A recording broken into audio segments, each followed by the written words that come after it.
l'AND. Alors, je vais commencer d'abord, je parle en tant qu'universitaire, j'ai beaucoup travaillé sur la question, je vais soutenir incessamment une thèse sur la récupération des déchets plastiques. Donc voilà, d'abord sur les schémas directeurs de la gestion des déchets.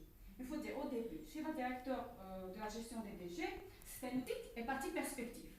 Dans la partie diagnostic, il faut avoir des statistiques. Là, il y a un paradoxe.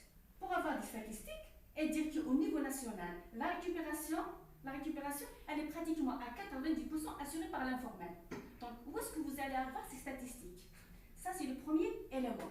Le deuxième élément, dans la deuxième phase, c'est les perspectives. Dans les perspectives, Madame Razib tout à l'heure, elle avait dit que dans le schéma directeur, il y a plusieurs composantes, plusieurs éventualités. Qui dit éventualité, dira financement. Et là, sur le financement, il y a beaucoup de choses à dire. Je vais les résumer en 2 mots. Pour le financement, la taxe qui revient de droit à 100% à la commune, c'est la taxe d'enlèvement des ordures ménagères. Or, selon le rapport, parce qu'il y a des principes, or, selon le dernier rapport de l'AND de 2020, alors si jamais, et là c'est une utopie, si la taxe elle est collectée à 100%, on arrivera à couvrir à peine 50% des dépenses dans la collecte des déchets. Et vous l'avez si bien dit tout à l'heure, vous, Madame Boudjouma et Madame Lazib, de la direction de l'environnement, qu'il y a à peine 10% de la taxe qui est collectée. Maintenant, le problème qui se pose, qui dit maintenant tout à l'heure le premier intervenant. Bon, certes, au niveau politique, au niveau central, il y a eu des programmes ambitieux, il y a eu des projets ambitieux qui ont été faits. Mais malheureusement, sur le terrain, on ne voit rien.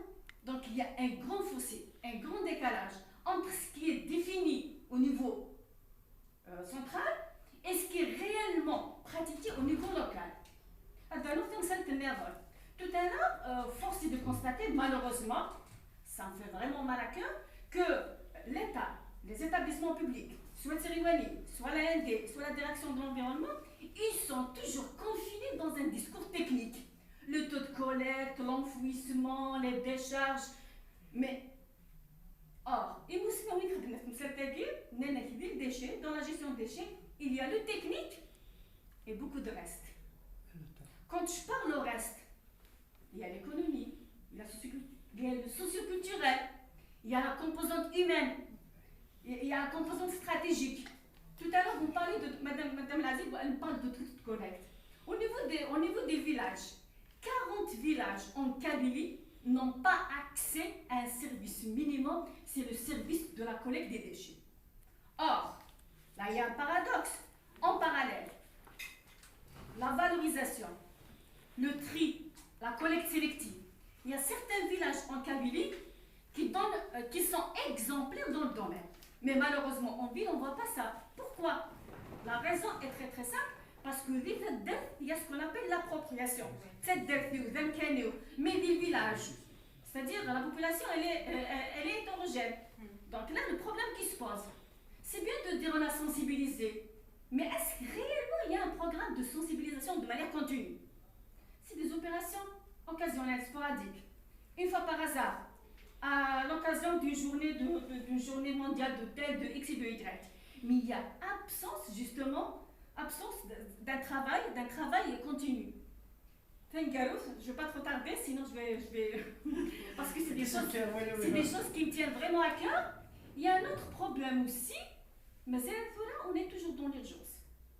En 2002, il y avait le problème des décharges sauvages. La solution d'urgence, c'est le CET. Après 20 ans, on revient à ce discours-là. Or, actuellement, la tendance, ce qui se fait ailleurs, là je ne parle pas des pays développés, nous sommes loin. Je parle des pays qui ont le même contexte économique et social que nous. La tendance actuellement, ce n'est pas d'enfouir les déchets. C'est une mine d'or. La tendance actuellement, c'est la valorisation des déchets.